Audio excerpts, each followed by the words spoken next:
사랑하고 축복합니다. 여러분, 한 주간 정말 엄청나게 추운 추위 가운데 여러분 살았습니다. 그럼에도 불구하고 하나님께서 여전히 우리의 환경, 조건 이런 것을 뛰어넘어서 우리를 사랑하시고 우리를 인도하시는 줄 믿습니다.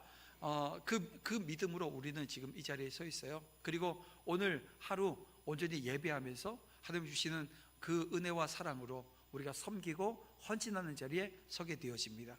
그래서 빛으로 오신 그 주님이 오늘 우리 안에 있기에 그게 가능해지는 거죠. 그래서 우리 옆에 있는 분들과 함께 인사할 때 이렇게 인사하며 나아갑니다. 오늘도 빛을 따라 걸어가십시다 라고 하는 인사하겠습니다. 자, 오늘은 어둠을 지나 생명으로 두 번째 시간입니다. 빛을 본 이후라고 하는 제목의 말씀 우리가 함께 나누고자 합니다. 여러분, 우리는 지난 주일 이 요한복음 9장 1절부터 12절 말씀을 통해서 왜가 아니라 지금이라고 하는 말씀을 들었습니다. 그러니까 제자들이 고난 앞에서 이 왜를 물었을 때 예수님은 지금 하나님이 하시는 일을 나타내려 함이라 하시면서 우리를 이 원인과 분석의 자리에서 그 하나님의 일하심의 자리로 옮겨 놓는 그 은혜의 자리를 우리는 보았습니다. 그 자리에서 한 사람의 눈이 열리게 되어집니다. 빛이 임했고 그 안에 생명이 시작되었습니다. 근데 여러분, 요한은 그 기적에서 멈추지 않습니다. 오히려 이 요한복음 9장을 가만히 펼쳐보게 되어지면 요한의 의도가 분명히 나타납니다. 자, 그 눈이 열린 뜨게 되어진 사건은 이 요한복음 9장 1절부터 12절까지 있는 내용이에요. 그리고 그 이후에 있었던 일, 오늘 우리가 함께 읽은 오늘 본문까지만 보더라도 34절까지인데요 22절에 걸쳐서 그 내용들을 담고 있습니다. 그러니까 요한복음 9장이 전체 41절인데요 왜 요한은 기적의 순간보다 기적 이후의 충돌 그리고 드러남, 이것을 훨씬 많은 지면을 활용해서 지금 우리에게 제공하고 쓰고 있는 거냐라고 하는 거예요. 왜 그럴까요? 아마 요한은 말하고 싶은 게 있지 않았을까 싶어요. 그래서 곰곰이 이 본문을 다시 한번 보게 되어지면 요한이 무엇을 말하고 싶었는지 우리는 알게 되어집니다. 여러분, 요한이 말하고 싶었던 것은 기적이 끝이 아니라는 거예요. 여러분, 기적은 시작이라는 거예요. 그리고 빛을 본 이후에 진짜 믿음의 길이 열린다라고 하는 것을 오늘 우리에게 말하고자 하는 것 아닌가, 우리는 다시 한번 본문을 통해서 깨닫게 되어집니다.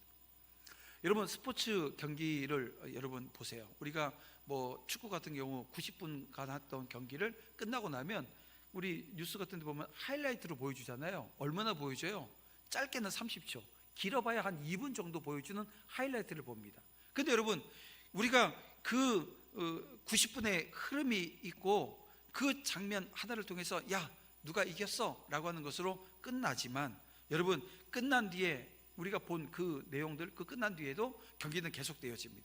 승패는 오히려 그 다음에 선택과 대응으로 인해서 갈려지는 것도 우리는 보게 되어집니다. 결국 뭐냐 하면 그날의 경기가 다음 경기에도 영향을 주는 것을 보게 되어집니다. 그런가 하면 또 이런 것도 우리가 한번 생각해 볼 수 있어요. 여러분, 내가 갑자기 그 중한 질병이 걸려서 병원에 입원을 해서 수술을 받았어요. 의사 선생님이 수술한 이후에 나와서 뭐라고 얘기해요? 거의 대부분 수술은 잘 됐대요. 여러분 보세요, 수술은 잘 되었습니다, 이 얘기를 해요. 그 얘기는 뭡니까? 그 뒤에 많은 과정이 있다는 얘기예요. 그러니까 수술을 해서 지금 불필요한 부분들, 연약한 부분들을 제거하고 봉합하고 했어요. 근데 그 뒤에가 뭐가 남아 있어요? 수술은 잘 됐다 그러는데 저는 막 수술하고 나서 어떻게 됩니까? 막 3일 동안은 진짜 고통 가운데 있어야 돼요. 이 고통이 뒤에 따라온다는 얘기예요. 그리고 고통 이후에는 또 어떻게 해야 돼요? 재활을 해야 됩니다. 또 재활 이후에는요, 내가 잘못 살았던 식습관이 있다고 한다면 다 고쳐야 되는 거예요. 여러분, 수술은 짧지만 회복의 과정은요, 긴 거예요. 그 사람의 삶은 오히려 그 긴 시간 속에서 새로 만들어지는 것을 보게 되어집니다. 자, 지금 요한이 지금 그걸 오늘 우리에게 보여주고 싶지 않았나, 이런 생각을 하게 되어집니다. 여러분, 예수님이 한 사람의 눈을 여셨습니다. 여러분, 그 은혜는 분명 놀라운 것입니다. 근데 요한은 묻습니다. 그 은혜를 받은 뒤 그 사람이 어디에 있냐는 거예요. 그 빛은 사람들의 마음을 어떻게 드러내냐는 거예요. 진짜 믿음은 어느 자리에서 세워지더냐는 거예요. 이걸 지금 오늘 우리에게 말하고자 기적 이후에 있는 기사를 길게 지금 묘사하고 있는 것입니다. 그래서 오늘 우리는 이 한 문장을 마음에 걸고 오늘 이 말씀을 오늘 우리가 함께 읽은 말씀을 살펴봐야 돼요. 어떤 말씀이냐면 두 문장입니다. 첫 번째 문장입니다. 한번 읽어볼까요? 기적은 순간이지만 믿음은 여정입니다. 기적은 순간이에요. 한순간에서 끝나지만 그 위에 오늘 우리에게 있는 믿음은요, 여정입니다. 과정이고요, 아주 긴 시간이 우리에게 필요하다는 것. 또 한 문장입니다. 다 같이 읽어보겠습니다. 시작. 빛은 사건이지만 빛을 따른 삶이 믿음입니다. 빛이 임한 건 하나의 사건이었던 거죠. 여러분들이 예수님을 만난 그 사건이 빛이 임한 사건이었어요. 빛이 한번 임하고 끝났나요? 아니에요. 그 이후에는 믿음의 삶이 이어집니다. 그 믿음의 삶은 빛을 따르는, 오직 예수 그리스도 그분을 따르는 삶의 자리, 그게 믿음이었다는 거. 이걸 여러분 마음에 걸고 오늘 함께 말씀의 자리로 나아갔으면 좋겠습니다. 여러분, 빛은 오늘 우리를 편안하게만 하지 않습니다. 빛이 임한다고 해서 편안해지는 것만은 아니라는 거예요. 빛은 숨겨져 있던 것들을 드러내요. 우리 안에 이런 것들입니다. 꺼내보게 하는 것들이 있어요. 빛은 뭐예요? 오늘 우리 안에 두려움이라고 하는 것을 꺼내서 보게 만들어 놓습니다. 또 하나, 자기의라고 하는 것도 꺼내서 보게 합니다. 또 하나, 계산이라고 하는 거. 여러분, 지금 여러분들 안에 계산기 있어요, 없어요? 다 가지고 있어요. 이 어떤 그 문제 앞에, 상황 앞에 오늘 우리는 다 계산할 줄 압니다. 이게 나한테 유리한지 불리한지. 아까도 구역장 얘기를 했더니 대답 안 하잖아요. 대답 안 하는 이유가 뭐예요? 제가 깜짝 놀란 게, 이분들 다 구역장 하시려고 이 구역장 대상자들이구나. 그러니까 아니, 아멘 해도 되잖아요. 누구지도 모르는데 안 하시는 거 보니까 대단한 믿음을 가지고 계시는구나, 누구한테 전해도 되겠구나, 막 이 확신이 생기는데, 맞아요?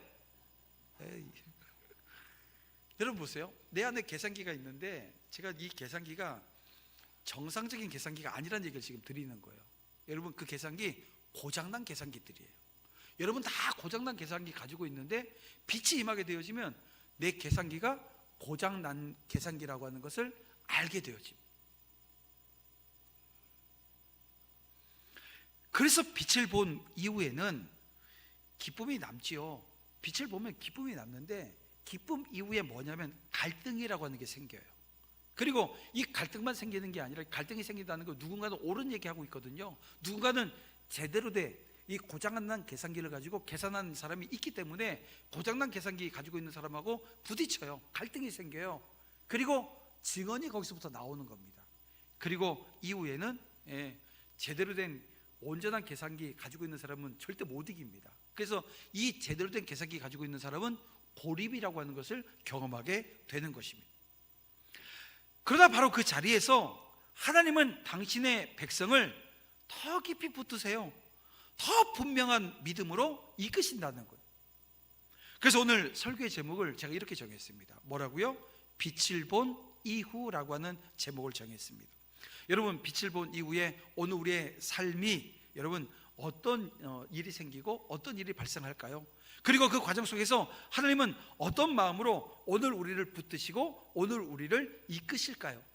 여러분, 오늘 말씀을 통해서 적어도 세 가지를 우리는 발견하게 되어집니다. 여러분, 빛을 본 이후에 사람들은 은혜를 기뻐하기보다 신문하는 것으로, 이게 묻는 거죠. 밝혀내려고 하는 거예요. 이걸 가지고 통제하려고 합니다.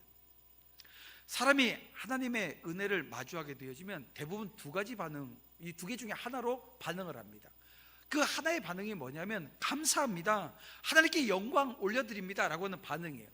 또 하나의 반응은 뭐냐 하면, 그래서 어떻게 됐다는 건데 라고 하는 냉소적인 반응, 그러면서 어떻게 되었던 건데 라고 하면서 따지고 통제하고 신문하려고 하는 태도를 보인다는 거예요. 자, 근데 오늘 본문을 보세요. 이 본문이 그렇습니다. 자, 바리새인들이 물어요. 15절 어떻게 보게 되었느냐라고 묻습니다. 여러분, 질문 자체가 나쁜 건 아니잖아요. 우리가 어떤 상황 가운데 우리가 질문이라고 하는 것을 던지는 것은 너무나도 좋은 것입니다. 그런데요, 이 질문이 진리를 찾기 위한 것이 아니라 통제하기 위한 그런 수단으로 사용되어지는 순간, 여러분 거긴 생명이라고 하는 것이 없습니다. 사람이 눌려버리는 거예요. 그리고 곧바로 이 질문 이후에 어떻게 보게 되었느냐라고 하는 이 말 이후에 안식일 논쟁이 시작되어집니다. 자, 16절 말씀을 보면 이 사람이 안식일을 지키지 아니하니, 아니 예수님께서 안식일을 안 지켰대요. 그래서 뭘 가지고 지금 안 지켰다고 얘기하나 찾아보면 우리 앞에 우리 지난주에 봤던 본문을 보면 예수님이 뭐 했어요? 침을 뱉고 진흙을 이겼어요. 안식일을 이거 가지고 안 지켰다는 거예요. 지금 뭐 했기에? 진흙을 이긴 게 일한 거예요. 예수님의 제자들이 안식일에 배가 고파서 밀밭을 지나가면서 밀을 쑥 훑어가지고 비벼가지고 먹었어요. 이게 이 먹은 죄가 이게요 한 가지가 아닙니다. 쑥 훑은 게 뭐예요? 추수했어요. 안식일에 추수하면 안 되거든요. 손으로 비볐어요. 뭐 했어요? 타작했어요. 이게 지금 그 안식일을 범했다고 얘기하는 내용이거든요. 지금 딱 이 얘기입니다. 진흙을 이겼어요. 진흙을 만들었다는 거예요. 이게 지금 안식일을 지키지 않았다는 거예요. 하나님께로부터 온 자가 아니라 라고 하는 이야기를 하는 것입니다. 자, 그랬더니 또 한편에서 뭐라고 얘기해요? 죄인으로서 어떻게 이런 표적을 행하겠느냐라고 하는 이야기를 합니다. 결국 그들 사이에 뭐가요? 분쟁이 있었다라고 지금 성경은 이야기합니다. 여기서 바리새인들이 가지고 있었던 이 관심을 가지고 본 것이 무엇입니까? 이 사람이 눈을 보게 되었구나, 이제 눈을 떠서 세상을 보게 되었구나, 이제 살았구나, 이게 아니었던 거예요. 어둠이 거쳤구나, 이게 아니었다는 것입니다. 자, 그들은 생명보다 규정을 먼저 붙들었다는 거예요. 여러분 보세요. 규정이라고 하는 게 그럼 나쁜 걸까요? 그렇지 않습니다. 제가 오늘 새벽 예배 때도 여러분들과 함께 나눴던 말씀이 뭡니까? 오늘 우리 신앙생활이 여러분 이 규정이라고 하는 틀 안에서 이루어져야 돼요. 그러니까 뭐냐면 그 규정이 없으면 어떻게 돼요? 뭐 장로님도 와서 설교하고 권사님도 와서 설교하고 집사님도 와서 설교하고 다 설교해 버리는 거예요. 아무도 찬양대 쓰려고 하지 않고 성가대 쓰려고 하지 않습니다. 안내도 하지 않으려고 하고요. 여러분 이 규정이 뭐예요? 누구는 어떤 역할, 누구는 어떤 자리, 누구는 어떤 헌신, 이런 것들에 대한 규정을 세워놨어요. 그리고 어떻게 해요? 묵묵히 그 자리 지켜내는 삶의 자리에 서는 거죠. 그래서 여러분 규정이 나쁜 건 아닙니다. 근데 그 규정이 있는 이유가 어디 있어요? 생명 때문에 있는 거예요. 근데 주객이 전도되어지면 생명보다 규정이 먼저가 되어집니다. 여러분 이 장면을 보면서 이런 생각을 해봐요. 야, 우리 하나님의 마음이 얼마나 아프셨을까라고 하는 생각을 하게 되어집니다. 하나님께서는 한 영혼을 살리시는 것에 얼마나 기뻐하세요. 그래서 우리 누가복음 15장에도 보게 되어지면 이런 거잖아요. 잃은 양 한 마리 때문에 그 잃은 양 한 마리 찾고 나서 어떻게 해요? 천국에서 잔치가 배설되어지는 거예요. 여러분 이 일들이 주님께서 얼마나 귀하게 생각하시고 기뻐하시는지를 오늘 우리가 알아야 되는 거예요. 근데 사람들은 그 생명 앞에서 기뻐하지 않습니다. 지금 바리새인들은요 신문하고 그 내용에 대한 평가를 하려고 합니다. 하나님은 은혜로 일하시는데 사람은 그 은혜를 여러분 내가 다루기 쉬운 틀 안에 가두려고 한다는 거예요. 여러분 성경엔 이런 장면들이 계속해서 반복적으로 나옵니다. 여러분 예수님께서 병자를 고치실 때마다 바리새인들이 어떻게 와서 시비를 해요? 안식일에 이 일을 하는 것이 옳으냐고 그 예수님을 고발하겠다고 이 고발할 기회로 이게 찾습니다. 그때 예수님께서 뭐라고 말씀하시냐면 여러분 누가복음 3장 4절 다른 데도 똑같은 말씀들이 있는데요. 누가복음 3장 4절을 보면 이런 말씀을 하십니다. 안식일에 선을 행하는 것과 악을 행하는 것, 생명을 구하는 것과 죽이는 것 어느 것이 옳으냐고 주님이 물으시는 것. 이게 핵심입니다. 하나님이 보시는 여러분 중심은 규정이 아니라 생명인 거예요. 우선순위가 있다는 거예요. 생명이 우선이고 그 다음에 규정이지 이게 주객이 전도되어지면 안 된다는 거예요. 그런데 여러분 오늘 저와 여러분도 이 마음에서 자유롭지는 않습니다. 누군가가 간증을 하게 되어지면 먼저 축복하기보다 어떤 얘기를 해요? 진짜일까? 저거 진짜야? 라고 하는 얘기를 합니다. 누군가 회복되어졌다고 이야기하면 이런 거죠. 그 과정이 맞는지를 따지기 시작합니다. 하나님의 일을 들으면 기뻐하기보다 내 기준으로 재단할 때가 있다는 얘기예요. 왜 그러겠어요? 은혜는 여러분 오늘 우리로부터 시작되어진 게 아닙니다. 여러분 은혜는 하나님 편에서 오는 일이에요. 그러니까 하나님이 하시는 일이 오늘 우리에게 은혜로 오는 겁니다. 그 얘기는 뭐냐면 은혜를 내가 통제할 수 있어요, 없어요? 없는 거예요. 못합니다. 하나님이 은혜 주시는데 주님 난 됐거든요? 한다고 해서 그 은혜가 임하지 않아요? 내가 됐거든요 하는데도 임한 은혜가 오게 되어지면 그 사람은 어떻게 돼요? 이게 완전히 발칵 뒤집혀지는 거 아니에요? 나는 절대 아니라고 생각했는데 뒤집어지는 일들이에요. 여러분 지금 이 자리에 앉아서 예배할 수 있게 되어진 것, 그 하나님의 불가항력적인 은혜, 여러분 그게 임해서 이 자리에 앉아 있는 줄 믿습니다. 그래서 오늘 우리는 거부할 수 없고 이게 할 수 없는 게 이게 은혜예요. 근데 참 아이러니하게도 그래서 사람이 불안해지는 거예요.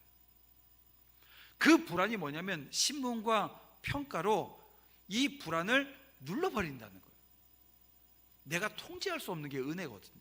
그래서 하나님은 오늘 우리에게 말씀합니다. 너는 은혜 앞에서 이런 신문하는 신문자가 되지 말고 따지는 자가 되지 말고 예배자가 되라고 말씀하시는 거예요. 내가 살리는 일을 너희들이 가지고 있는 기준에 두지 말라는 거예요.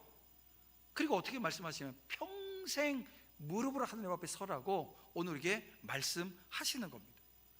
그래서 여러분 빛을 본 이후에 여러분 첫 싸움은 이게 진짜냐 가짜냐의 싸움이 아닙니다. 여러분 은혜를 받아들이는지 아니면 통제하겠느냐라고 하는 이 두 싸움이 오늘 우리 가운데 있는 거예요. 은혜를 은혜로 받을 건지 아니면 그걸 통제할 건지. 근데 흥미로운 것이 있습니다. 여러분 이 신문이, 여러분 이 따짐이 커지면 커지고 거세면 거세질수록 한 사람의 증언은 오히려 점점 더 분명해지고 여러분 점점 더 확증적으로 나타난다는 것입니다. 그래서 이 두 번째 우리가 알게 되어지는 빛을 본 이후에 여러분 믿음은 설명이 아니라 부인할 수 없는 은혜에 대한 정직한 증언으로 성장하고 자라는 것을 보게 되어집니다. 여러분 다시 말씀드리면 이 믿음이라고 하는 것은 지식의 완성도로 여러분 주어지는 것이 아닙니다. 뭐 지식이 많고 많이 배우면 믿음이 좋아요? 아니요, 그렇지 않아요. 믿음은 다 알게 되었을 때 시작되어지는 것도 아닙니다. 여러분 믿음은 오히려 부인할 수 없는 은혜 앞에서 어떻게 해요? 정직해지는 걸 지금 이야기하는 거고요. 정직해지는 것으로부터 시작되어지는 것이 믿음인 것입니다. 바리새인들은 사건을 확정하기 위해서 이 부모를 불러 세웁니다. 부모는 사실을 인정합니다. 20절 말씀에 보니까 이 아이는 우리 아들이 맞다, 맹인으로 태어난 것이 맞다고 이야기를 합니다. 근데 결정적인 부분에서 물러섭니다. 21절에 보니까 지금 어떻게 보게 되었는지 모른다는 거예요. 우리 아들 다 큰 장성한 아들이니까 이 장성한 아들에게 물어보라는 거예요. 왜 그럴까요? 22절에서 거기에 대한 그 설명을 해줍니다. 뭐냐면 누구든지 예수를 그리스도로 시인하는 자는 어떻게 한다고요? 출교해버리겠다는 거예요. 여러분 출교가 뭡니까? 이 회당에서 내쫓는 거예요. 못 들어오게 하는 거예요. 너는 하나님의 백성 아니라고 결정짓는 겁니다. 야 그럼 난 그냥 이 회당 안 가고 옆에 있는 다른 회당 가면 되지, 도남지역에서 쫓아내면 옆에 있는 광석교회 가면 되지, 우리 이런 생각할 수 있잖아요. 그런데요 이 사회 이 시대는요 그게 안 돼요. 이 회당에 쫓겨났어요. 출교당했어요. 그러면요 다 끝나버리는 겁니다. 회당에서 쫓겨나는 것이 두려운 거예요. 자신의 안전망 자체가 다 사라지는 겁니다. 이 사실을 알고 있었기 때문에 말을 지금 아끼는 거죠. 그래서 여기서 아주 중요한 진리 하나를 우리는 발견하게 되어집니다. 여러분 보이스의 위기라고 하는 것이 종종 증거가 부족해서 오지 않는다는 거예요. 믿음의 위기는 오히려 대가가 커 보일 때 옵니다. 어떤 대가요? 관계가 깨질까 두려워서, 손해볼까 두려워서, 평판이 무너질까 두려워서 오늘 우리는 진실 앞에서 한 걸음 물러날 때가 참 많습니다. 모른다 하면서 말입니다. 참 이게 저도 조금 아는데요, 와서 물어보면 이게 모른다 그래요. 왜냐면 뭐 조금 안다고 얘기했다가 얘기가 길어지거든요. 그래서 모른다 그럽니다. 하나님은 우리의 두려움을 여러분 모르지 않습니다. 그러나 하나님은 우리를 두려움 속에 묶어두지도 않으신다는 거예요. 하나님의 마음은 오늘 우리가 무사한 사람으로 지금 서 있기를 원하는 것이 아니고요, 빛의 사람으로 세우시는 것, 이게 지금 하나님의 뜻이었던 거예요. 이제 바리새인들이 다시 그 사람을 불러 말합니다. 24절 말씀, 하나님께 영광을 돌리라. 우리는 이 사람이 죄인인 줄 아노라. 무슨 말입니까? 언뜻 보면 하나님께 영광을 돌리라 했으니까 오직 하나님의 영광을 위하여 살아야 되지 않겠느냐라고 하는 경건한 말처럼 들립니다. 하지만 여러분, 사실은 우리가 정한 결론 받아들이려는 거예요. 우리가 이렇게 결론했으니까 받아들이는 거예요. 이 사람은 죄인이니까 여러분 떠나라는 거예요. 진실을 묻는 것이 아니라 지금 복종을 강요하는 것입니다. 그때 이 사람이 25절에서 이런 얘기를 합니다. 가장 오늘 본문 가운데 중요한 문장인데요, 그가 죄인인지 내가 알지 못하나 한 가지 아는 것은 내가 맹인으로 있다가 지금 보는 그것이니이다 라고 하는 고백을 합니다. 참 귀한 고백이 아닐 수 없어요. 여러분, 신학적으로 보게 되어지면 이 고백은요 완벽하지는 않습니다. 설명이 충분하지도 않아요. 그런데요, 이 고백만큼은 정직한 고백입니다. 은혜를 부인하지 않습니다. 여러분, 하나님은 이런 고백을 기뻐하셔요. 하나님은 우리에게 완벽한 해설자가 되라고 요구하지 않습니다. 하나님은 오늘 우리를 정직한 증인으로 부르시거든요. 여러분, 사도행전 4장에 보게 되어지면 이 공회 앞에 잡혀간 사도들에 대한 이야기가 나옵니다. 이 공회가 사도들을 위협하면서 뭐라고 얘기했냐면, 다시는 예수의 이름으로 말하지 말라, 이런 얘기를 합니다. 그럴 때 이 사도들이 막 논문을 써가지고 반박을 하거나 아니면 뭐 어떤 변증의 체계를 가지고 이야기합니까? 그렇지 않습니다. 이 사도행전 4장 20절을 보면 이런 얘기를 합니다. 우리는 보고 들은 것을 말하지 아니할 수 없다고 얘기합니다. 아주 단호합니다. 여러분, 증언이라고 하는 것이 설명이 아니에요. 그 뭡니까? 사실 있었던 일에 대한 충성인 겁니다. 여러분, 믿음은 다 아는 사람의 말, 행동, 언어입니다. 믿음은 다 아는 사람의 그 언어일 수 있기도 한데요, 여러분 보세요. 부인할 수 없는 은혜를 붙드는 언어가 여러분 믿음이라고 하는 것을 기억했으면 좋겠어요. 여러분의 신앙이 여러분 혹여 설명에 묶여 있지는 않습니까? 내가 다 정리되면 믿겠다, 내가 확실해지면 말하겠다, 뭐 이런 여러분 신앙이면 이게 위험합니다.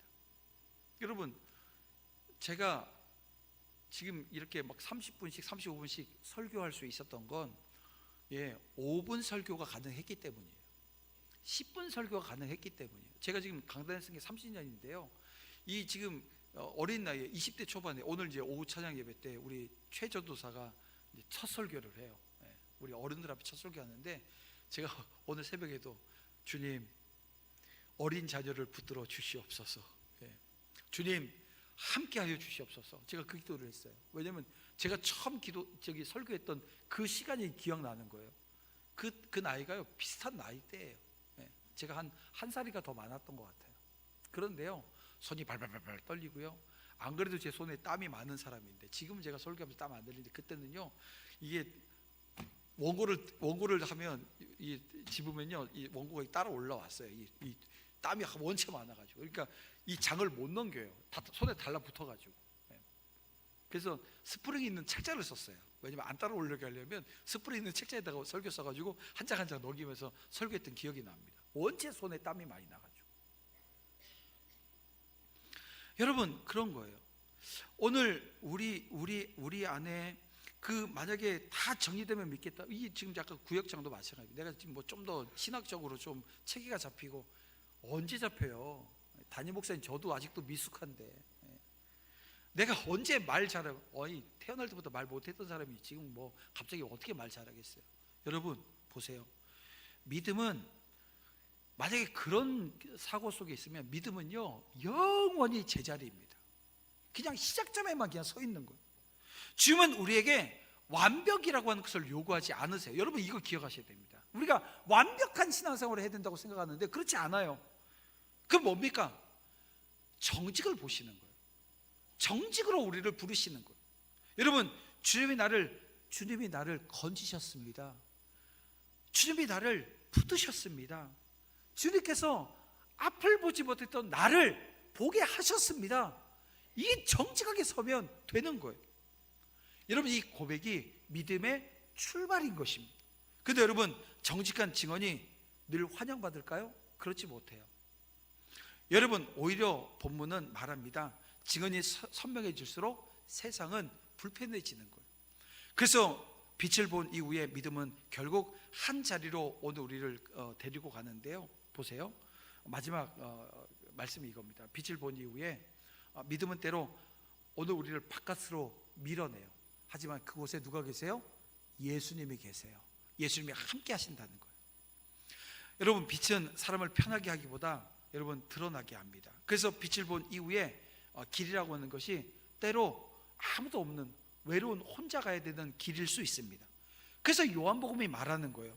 이 외로움은 버림이 아니라는 거. 여러분, 예수님께 더 가까이 갈 수 있는 길이라고 지금 말하고 있습니다. 자, 오늘 본문을 보세요. 바리새인들이 조롱을 합니다. 28절, 너는 그의 제자이나 우리는 모세의 제자라. 지금 뭐예요? 지금 이들은 자신들의 자격을 지금 내세웁니다. 그리고 말해요. 24절에 안다고, 29절에 또 안다고 얘기를 합니다. 근데 아이러니하게도 이들이 지금 안다고는 얘기하고 있지만 안다고 하는 사람들이 어디요? 지금 어둠으로 지금 더 깊숙이 들어가고 있습니다. 빛 앞에서 자기 의가 드러났기 때문에 지금 그러는 거예요. 반대로 이 사람은, 이 맹인이었다가 눈을 뜬 사람은 신학적 권위 없습니다. 하지만 하나님의 일을 분별할 줄 알았다는 거예요. 자, 30절, 너희가 그가 어디서 왔는지 알지 못하나 내 눈을 뜨게 하였노라고 고백을 합니다. 여러분, 이 말이요 참 날카롭지만 단순합니다. 설명이 부족하다라고 하는 이유로 여러분 은혜를 부정할 수 없다라는 거예요. 모르겠다라고 하는 이유로 생명의 사실을 이 무효로 만들 수는 없다는 것입니다. 은혜를 부정할 수 없고 내게 주어져 있는 이 생명을 여러분 무효로 만들 수는 없다는 거예요. 그랬더니 결국 바리새인들이 뭐라고 얘기를 해요? 34절 말씀. 내가 온전히 죄 가운데 나서 우리를 가르치려고 드느냐고 호통을 치면서 어떻게 해요? 쫓아내 버립니다. 여러분, 이것이 빛의 대가입니다. 내게 빛이 임했을 때 이 대가가 이런 거예요. 빛을 본 사람은 그렇습니다. 중심에서 밀려납니다. 회당 밖으로 나갑니다. 사회적 안전망에서 끊어집니다. 근데요, 여기에 하나님의 마음이 있는 거예요. 하나님의 마음이 더 선명해집니다. 하나님은 오늘 우리를 제도 안에 묶어두려고 하시는 분이 아니시라는 거예요. 하나님은 우리를 예수님께 붙들려 있기를 원하시는 분이세요. 그래서 이 복음은요 언제나 반전이라고 하는 게 있습니다. 우리가 34절에 쫓겨난 것으로 끝났는데요, 그렇게 거기까지 읽었잖아요. 이제 다음 주에 읽게 되어질 그 첫 장면, 이 35절 말씀을 보게 되어지면 그 사람을 쫓아냈다 하는 말을 누가 들으셨어요? 예수님이 들으셨어요. 그리고 그를 만나주세요. 그리고 뭐라 그러세요? 내가 인자를 믿느냐? 이 믿음에 대한 이야기를 꺼내십니다. 사람들이 쫓아낸 자리로 예수님이 걸어오십니다. 여러분, 이것이 하나님의 심정인 거예요. 내가 너를 버리지 않는다. 사람들이 너를 밀어내도 나는 너를 찾노라고 지금 말씀하시는 거예요. 너의 구원은 내가 중심에 남는 것으로 유지되어지지 않는다고. 너의 구원은 내가 너를 붙든 것으로 유지되어진다고 말씀해 주시는 거예요. 히브리서 13장 13절 말씀. 그런즉 우리도 그의 치욕을 짊어짐으로 영문 밖으로 그에게 나아가자라고 하는 이 말씀이 있습니다. 여러분, 믿음은 때로 중심으로 들어가는 길이 아니라 예수님이 계신 자리로 그 나아가는 길이 되어집니다. 때로는 그 자리가 어떤 자리예요? 영문 밖이라는 얘기예요. 그곳이 안전한 곳이 아닙니다. 근데 여러분, 그 안전하지 않을 거라고 생각했던 그 자리가 가장 안전한 자리가 되어집니다. 왜냐하면 거기 누가 계세요? 예수님이 계시거든요. 사랑하는 성도 여러분, 혹시 여러분이 지금 그 자리에 계시진 않으신지요? 믿음을 지키려다가 불이익이 생기는 자리, 정직하게 말했더니 오해받는 자리, 여러분 예수님 편에 서려고 외로워지는 그 자리, 사람들의 기준에서 정말 밀려나 버린 그 자리, 여러분 그 자리에 서 계신 않으신지요? 그 자리에 서 계신 여러분에게 오늘 예수님께서 위로하시며 말씀하십니다. 너는 버려진 것이 아니다. 내가 너를 찾아갈 자리로 옮겨진 거라고. 여러분 이 쫓겨나는 심정이 어떻겠어요? 아무도 함께 해주지 않잖아요. 혼자 지금 영문 밖으로 쫓겨납니다. 쫓겨나 나가봤더니 예수님이 계시는 거예요. 사랑하는 성도 여러분, 그래서 오늘 본문이 저와 여러분에게 몇 가지 질문을 합니다. 이런 질문이죠. 나는 은혜 앞에 신분하는 뭐 따지고 있는 사람인지 아니면 예배자인지를 물으십니다. 누군가의 회복과 하나님의 일을 보면서 나는 정말 기뻐했는지 아니면 평가하려고 했는지, 이걸 지금 물으시는 거예요. 나는 이 두려움이라고 하는 상황 가운데 침묵했는지 아니면 은혜 때문에 증언하고 있었는지, 완벽한 설명이 없다라고 하는 이유로 믿음을 미루며 살고 있지는 않았는지 물으시는 거예요. 나는 사람에게서 밀려나는 것이 두려워서 예수님을 놓치고 있지는 않은지, 여러분 영문 밖에서 나를 기다리시는 그 주님의 손을 여러분 붙잡으며 함께하고 있는 것은 함께하고 있어야 되는데 그러지 못한 내 모습은 있지는 않은지, 여러분 자신을 돌아보고 살펴야 된다는 거예요. 요한복음은 분명합니다. 요한복음의 기록 목적이 뭐래요? 여러분 예수께서 하나님의 아들 그리스도이심을 믿게 하려 함이요, 또 믿고 그 이름을 힘입어 생명을 얻게 하려 함이라. 여러분 이것은 변하지 않는 이 요한복음의 기록 목적입니다. 오늘 보면은 우리를 결국 한 자리로 데려갑니다. 뭡니까? 예수님을 믿느냐라고 하는 이 질문 앞에 서게 하는 거죠. 여러분 기적이 오늘 우리 삶에 이게 나타날 때가 있습니다. 근데 기적이 목적이 아닙니다. 여러분 기적은 표적입니다. 표적은 오늘 우리를 예수께로 데려갑니다. 그래서 오늘 우리의 결단이 이것입니다. 주님, 저는 다 알지 못합니다. 그러나 한 가지는 압니다. 주님이 나를 살리셨습니다. 주님이 나를 붙드셨습니다. 그래서 저는 사람의 기준이 아니라 주님의 손을 붙잡습니다. 제가 어디에 있든, 중심에 있든, 밀려나서 이 영문 밖에 있든 저는 예수님을 믿고 따르겠습니다 라고 하는 결단이 오늘 저와 여러분 가운데 있어야 됩니다. 그리고 그 결단으로 한 주간 삶을 살아내시기를 주님의 이름으로 축원합니다. 빛을 본 이후에도 우리의 길이 쉬워지지 않을 수 있어요. 어려울 수 있습니다. 고난일 수 있어요. 그러나 한 가지는 분명합니다. 사람들이 오늘 우리를 소외시키고 쫓아낼 수 있을지는 몰라요. 하지만 예수님은 찾아오십니다. 사람들은 판단할 수 있어요. 그런데 예수님은 구원하십니다. 사람들은 우리의 자리를 흔들어 놓을 수 있어도 오늘 주님은 우리의 생명이 흔들리지 않도록 여러분 붙드시고 인도하시며 이끄신다는 거예요. 오늘도 빛이신 예수님을 믿으시길 바랍니다. 그분이 하나님의 아들이시고 그리스도이심을 믿으시길 바랍니다. 그 이름을 힘입어 생명 얻었기에 그 생명 얻음에 감사하고 우리가 그 서로를 향해서 사랑하고 축복하는 말로 이어지기를 주님의 이름으로 축원함을 드립니다. 그리고 그 빛을 따라 어둠을 지나 생명으로 걸어가기를 주님의 이름으로 축복합니다. 그런 한 주간의 삶 가운데 여전히 여러분 가운데 함께 하시는 그 주님, 여러분의 손을 잡고 인도하시는 그 주님을 온전히 부여잡고 여러분 이 추운 또 한 주간이 또 시작되어질 겁니다. 하지만 그 추위 속에서도 그 그 주님의 사랑이 오늘 우리를 녹이고 하나 되게 하시는 은혜의 역사로 여러분 주의 사명 이루는 믿음의 공동체로 나아가게 하실 줄 믿습니다. 이제 우리 함께 찬양하며 나아갑니다. 약한 나로 강하게 믿음의 고백으로 함께 서겠습니다.